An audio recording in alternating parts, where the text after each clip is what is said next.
Hi hello guys welcome to our channel. ఈ season big boss house లో మొత్తంలో నిఖిల్ తర్వాత టాస్క్లు అద్భుతంగా ఆడే కంటెస్టెంట్స్ లో ఒకరు పృథ్వీరాజ్ శెట్టి.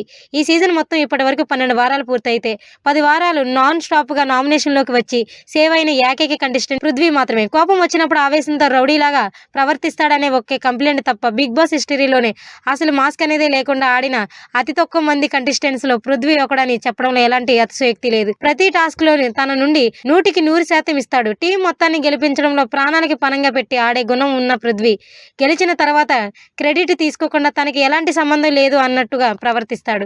ఈ లక్షణమే ఆయనలో ఆడియన్స్ కి తెగ నచ్చేసింది.